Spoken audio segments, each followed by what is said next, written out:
more likely. Please, guys, please. Do you mind? Have some manners. Yeah, have some manners. Be a good Christian. Why are you shouting like that? Be a good Christian. Have some manners. Be a good Muslim also. Please. Be a good Subsequently, I go to philosophy to tend to questions of morality, of metaphysics, of the same questions that religion answers, but without there being a God. Because the only difference between religion and philosophy is that the God exists. Religion is a form of philosophy. As a naturalist, how are you able to explain your ability to have a controlled chain of rational thought? Reason. Yeah. How are you able to explain that you, Alexei, can have a controlled thought process that's in your control? Come in here for years now, I think, right? Long time. He studied philosophy. That's what we want. He's a philosophical masterpiece, he is, man, yeah? So I'm wondering why, despite all that intelligence, all that ability to decipher arguments and look at things critically and analyze them, why he's not come to Islam. That's the question I'm asking. Well, you've asked the question. Let's see what. So, what's your name? Alexei. Alexei Imran. Nice to meet you. Yeah, we've spoken before. A long time ago. Yeah. Okay. For me, like, firstly, I see a lot of problems in every religion. I feel like, the leap of faith you need to take is something I can't do. But there's problems with Christianity, there's problems with Islam that I see. So yeah, that's it. So when you say leap of faith, are you saying that that's somewhat like blind faith? Or no. Obviously, it's informed. It's based upon what was revealed to Muhammad. But for me, it's not. There are still problems with that. So there are still problems with what's in the Quran, with the idea of the hadiths, with quite a few things. And I've read a bit around it as well. Not as much as I would like to. But yeah, that's it. So do you have a leap of faith when it comes to... Have you been to Australia? No. Do you believe Australia exists? Yeah. Would you accept that there is an element of a leap of faith to believe that it exists? No. There's no, you don't need faith. You don't need faith? You don't need faith to believe in Australia. So what's the evidences that you have that make it faithless, completely objective, that Australia exists? Pure empirical evidence. Like what? Like we know that Australia's a country, we know it has a GDP. How do we know that? By looking it up. By testimony of people? By what? The testimony of people? Testimony of people, but not just that, just pure photographs? Facts. Yeah, photographs. Could they be of New Zealand? But we know that there are things unique to Australia that aren't in New Zealand. Okay, but how do we know that? We know that from obviously it's testimony, facts, knowledge, primarily empirical evidence. That's testable. I would say that there is no empirical evidence for you personally. Why is that? Because nothing you've raised so far is empirical. GDP records, Olympic Games. Somebody's written that down. When you see Australia competing in the Olympic Games, somebody's written that down. Someone's written that down, but they're representing a country that exists. I'm not saying there isn't evidence, by the way. Yeah. I'm not saying that there aren't exceptionally good reasons to believe that Australia exists. So we're not having that conversation. What I'm trying to explain to you is a principle. And the principle is that often fundamental, foundational beliefs and concepts that we have no issue accepting are not empirical. Okay. I understand the argument. I understand what you're trying to say. Yeah? But so what I'm saying is that it is but necessary that there has to come a point where there has to be a leap of faith. But you see now, this is the problem I have, is that you're selective when you want to apply hyperskepticism. So when we're talking about something like Australia, you're hyperskeptic. No, I wouldn't. I'm not. No, but you're making the claim. I don't believe that hyperskepticism actually is a good thing at all. I know. But in your reasoning with me right now, you've applied some degree of hyperskepticism, and I've offered you evidence about Australia. What I've done is simply establish that your argument about empiricism, that there could not be any other way, it has to be this, is not factual, i.e., it's not empiricism. And what I'm trying to explain to you is that to remain consistent, we have to accept that this concept of having a leap of faith based upon good reasons or reasoned arguments, and we could argue evidences, is required. Otherwise, you become hyperskeptic, and you lose the grasp of reality on all things. You understand my point? Yeah. So there's a degree of saying there's a degree of leap of faith that I need to do to know that Australia exists. Yes. Okay. Or that your parents are your parents. Yeah. Or that that jumper looks good on you, or it's going to keep you warm. Yeah. There's always an element of leap of faith. Right? Yeah. Of course. No, of course there is. Right. Yeah. So the point I'm trying to make to you is that having to have that element of leap of faith does not falsify or strengthen something necessarily. Necessarily, yeah. Right. Depending on. Of course, depending on what we're upon talking the about. reasons and the evidences that are provided, and how much of a leap of faith that you need to do. You agree, yes? Okay, so It's the extent of it, yeah. So do you? Because what he's trying to make was he was trying to actually. Because I agree. I'm glad you criticised his hyperspecticism, because he was actually trying to make the point that often in these discussions, the hyperspecticism comes from the other side, and he was demonstrating that. No, I know, you're understand? demonstrating Yeah. that. So basically what I'm trying to establish here is that people tend to use a different standard When it comes to religion, Yeah. which I feel is unfair.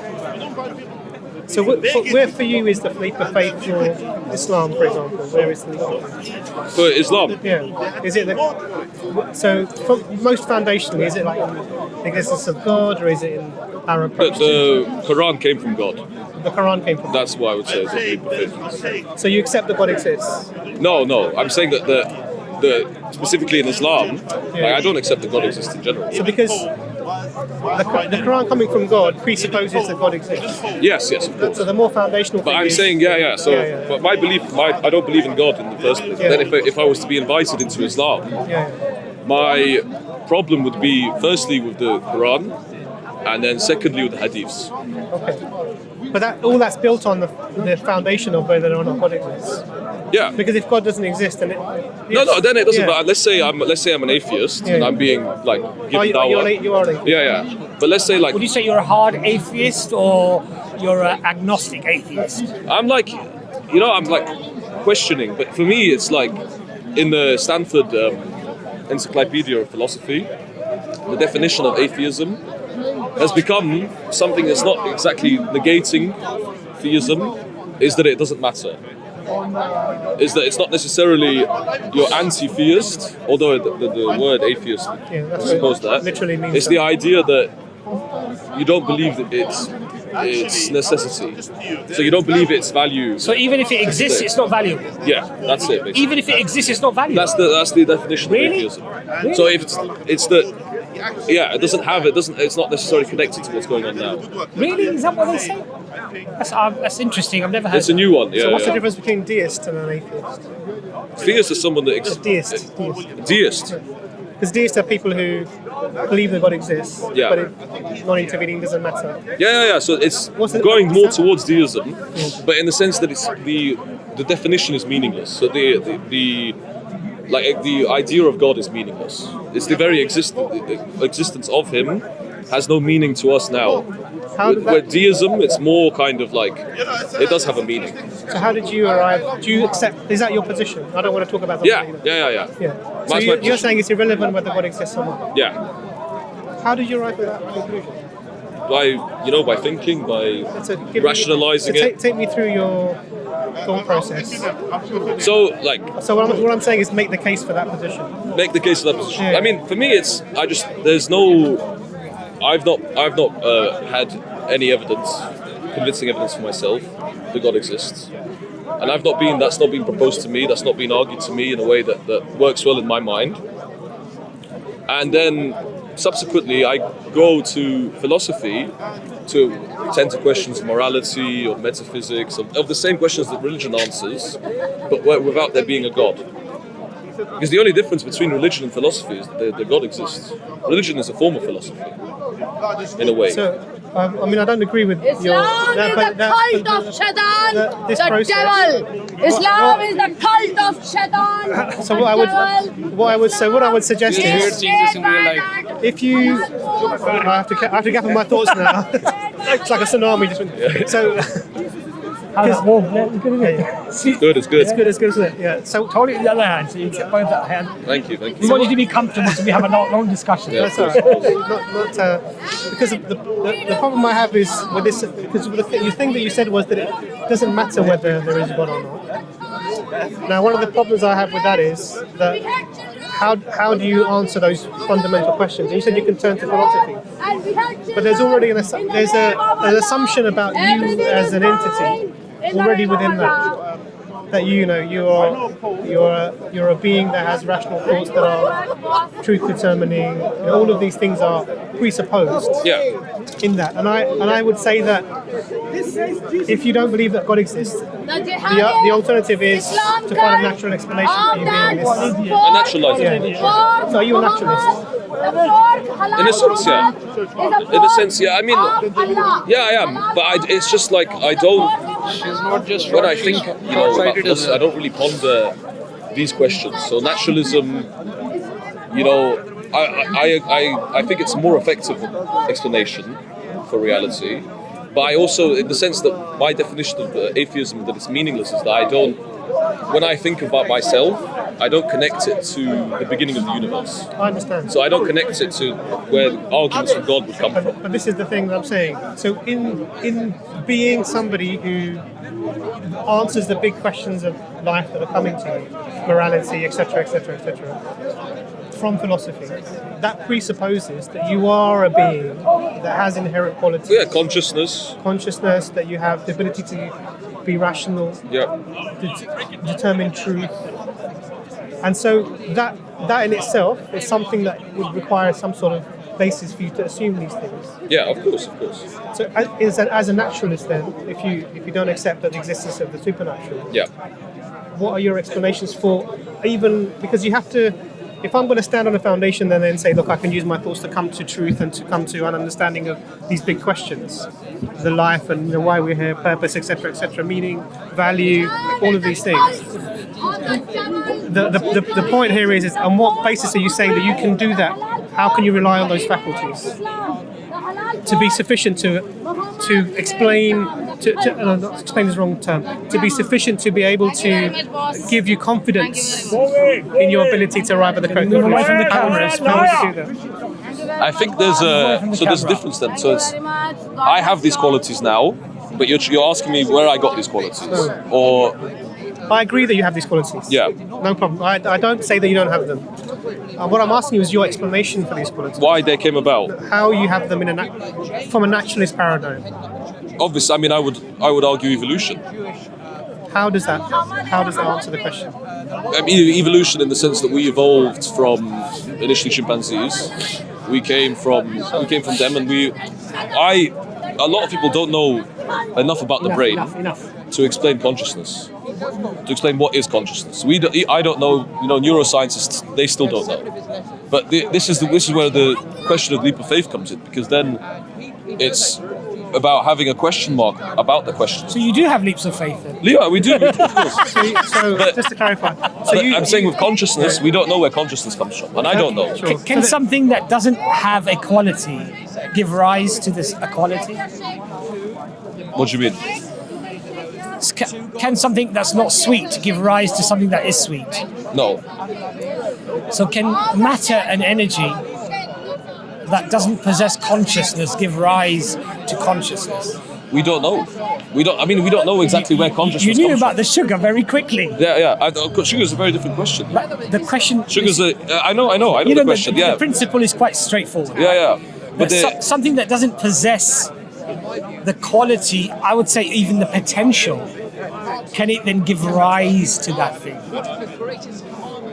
these things can arise over time. Our world didn't come about in one day. Of course, we believe that. We accept that.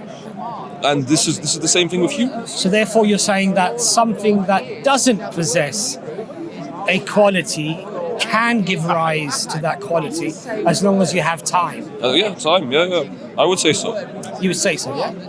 So something that doesn't have sweetness can give rise to sweetness. But sweetness is a different discussion. Sweetness is a lot more. It's a lot less complicated than consciousness. I understand, but we're applying a principle. No, yeah, we're applying a principle, but using it not in the same way as it. Like, we don't know where consciousness comes from. Okay. We don't know. Would you say consciousness is a lot more complex than sugar molecules? Exactly. Do you see my point? I see your point. So what I'm saying is that when we feel something incredibly simple cannot give rise to something if it doesn't possess the qualities, yet what you're arguing is that something that is far more complex than the sweetness can actually be given, come out, of something that doesn't possess that quality. In the long run, yeah. But that's why I said the factor of time. So if that were the case, why would we then call it the hard problem of consciousness? Because it's precisely because they know that it can't come about that way is why they call it a hard problem of consciousness. Otherwise it would be, well, yeah, of course, consciousness can come about by just, if you give it long enough, these things happen and hey presto, you've got consciousness. Yeah. But the reality is that the experts in neuroscience are saying, actually, you know what? We don't know. It can't. That's the hard problem of consciousness. You see my point? Yeah. So now when we say leap of faith, I would say there's a much greater leap of faith being made that it somehow just came about than actually the thing that brought it about must have possessed that quality. I'd say there's less leap of faith to believe that. I agree. Would you agree? Yeah, I agree. So now the question arises, to remain consistent and go with wherever the evidence takes you on balance of probability, it would make more rational and reasonable sense to accept the notion that this thing, consciousness, came from something that possessed that quality. And it couldn't have risen any other way. Well, on balance of probability, it is far more likely. Please, guys, please, do you mind? Have some manners. Yeah, have some manners. Be a good Christian. Why are you shouting like that? Be a good Christian. Have some manners. Be a good please, Muslim also. please. Be a good Muslim, yaar. So have some manners. I would say have some manners. to remain please. consistent. You have no manners. Have some manners. You're liar. He's telling have some manners. This is the Christianity today. Look, this is how the Christians behave He's telling here. you to have some manners. You're not having This is how the manners. Christians behave here. So what I would say is that if I'm not saying anything. one wants to remain consistent and fair, So what? looking at consciousness coming from nothing, No, I'm a or human. coming from something that possessed I'm a consciousness, human being, not a force. that if one is truthful, one would have to say, look, regardless of whether I believe in God or don't believe in God, I have to go with that notion. Because it seems more reasonable. Yeah. Would you agree? No, I agree in that sense. But I just think that is the nature of consciousness. Is that it is the big question. It is the question that we simply don't have an answer for. And I think that type of logical reasoning may not necessarily apply. No, but the point I'm trying to make to you here is this. Throughout your life, when you go with balance of probability, of course there's an element of skepticism with all things. But I heard Dr. Imran say the other day, and I found that quite, mashallah, beautiful, that when I'm running across the road and I see a truck coming, on balance of probability, I know that if I don't get out of the way, it's probably going to end very badly for me. Yeah. I don't, at that point, start thinking about, does the truck really exist? You know, maybe it'll miss me. It doesn't even go into my mind, right? Why? Because obviously self-preservation. But that's survival instinct. Yeah. Right? And of course, I'm just remaining true to my way of thinking about all things. Is that if there's stronger evidence here, I'll go for it. I'm not going to apply ultra skepticism. Yeah. Now I'm asking you why you're doing that here. Because, like I said, we don't have, as much as we can apply your form of logical reasoning, which I think is quite sound. Is my position more reasonable than yours? I think I think in some way it can be. It can be interpreted in that way. I'm asking you from your point of view. I'm saying from my point of Is view. my point of view about consciousness coming from a conscious entity of some sort? Okay, is that a more reasonable position to hold?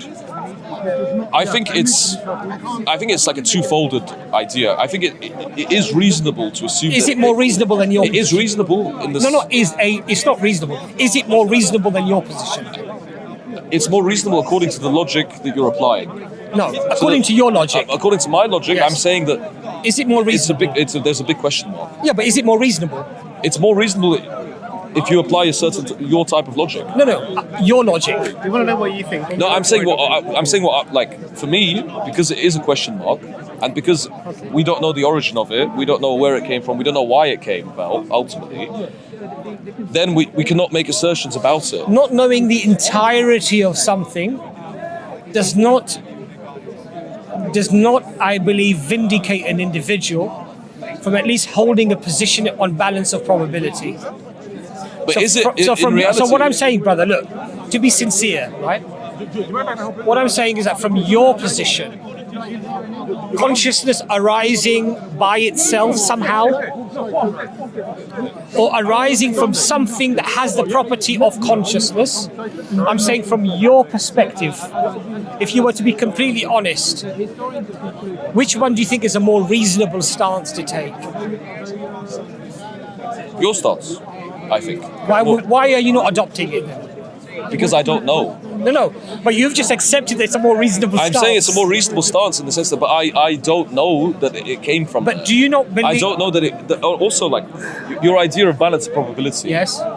It's not necessarily 50-50. I believe it's heavily weighted in my favor. Yeah, but it's not like when you introduce variables like that. It's like you're assuming there are a limited number of variables. So let's add some variables to this then. Yeah. So one aspect is the consciousness, because the question was really about the assumption that you as an entity, as a being, possess qualities that allow you to use philosophy to come to conclusions about the big questions. One of those aspects is consciousness. Yeah. We've agreed that there's a reasonable position that Abbas is holding, Yeah. which is the theistic position, that something has to possess the quality to bring it about. And you agreed with the principle that if something doesn't have a quality, it can't bring that quality about, as generally speaking. Yeah. Generally speaking. And on the big complex questions, not talking about sweet or salt. Yeah.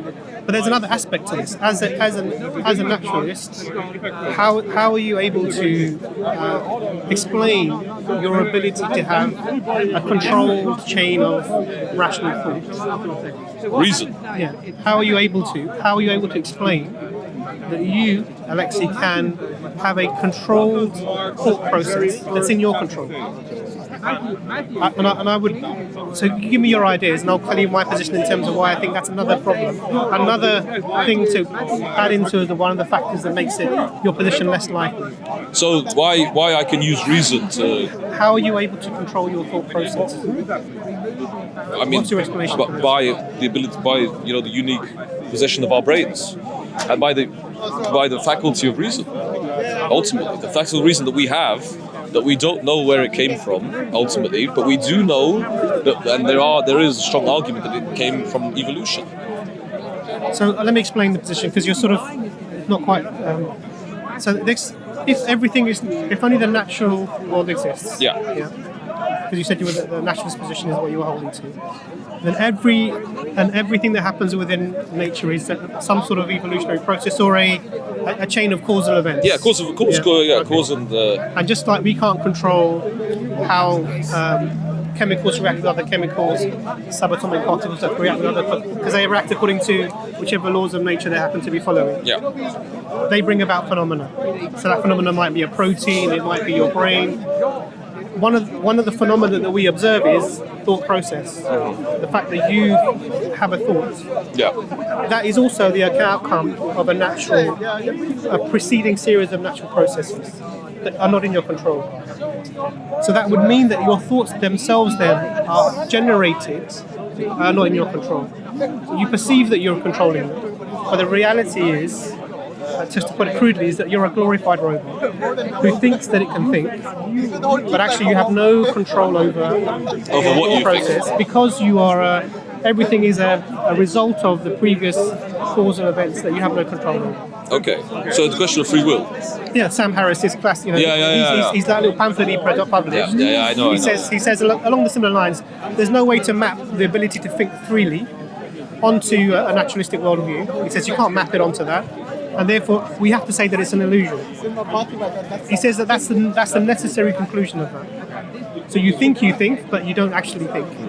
It's a delusion. Now, So I don't agree with that position. I think you don't agree with that position either, by the sounds of it. But what I'd like is, how do you get around his explanation, or that explanation of natural causal processes bringing about an effect, which is your thoughts, and then maintain you have control over them? How do you? So I think, like there's a philosopher, he's called Baruch Spinoza, and he makes the argument that God is nature. So God is itself cause and effect. So everything that happened from the beginning is a result of this cause and effects, and we are like Sam Harris makes the argument, we are like caught into it basically. But as much as you're caught into it in the broad things, as much as we are reactive, we are also creative as humans. There is individualization that occurs, new ideas, innovation, things that are not just the cause of something else happening, something else being pushed. Although broadly I would say that we have innovation, and I think innovation goes against that notion in a way, in a sense. We're agreeing that we don't experience a lack of control over our thoughts, and that's where the creativity, the innovation, etc. comes from. So there's no disagreement there. The question is actually, how are you explaining it as a naturalist? Is checking at the moment. How are you explaining it as a naturalist that you have the ability to control your thoughts? That I have the ability, that my thoughts are not just reactions. Yeah, that you're having a rational, because rationality is a controlled series of thoughts that you have. How are you explaining that phenomenon with a naturalist worldview? Within the naturalistic framework. Like I said, it's cause and effect. So I think, but that doesn't necessarily mean that you don't have control over that cause and effect. So that's what I'm asking you. Yes, there's cause and effects. One of the effects is your thoughts from this cause and effect. Yeah. We don't control any of the steps beforehand. Your thoughts are a product. The question I'm asking you is, how are you explaining your ability to control natural processes that just follow natural laws? How are you explaining that?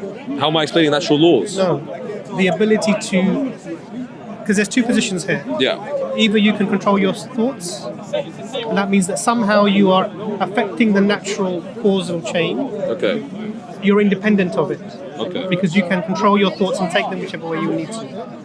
That's one position. Yeah. The other position, and that's from a naturalist perspective, there's some aspect of you that allows you to go.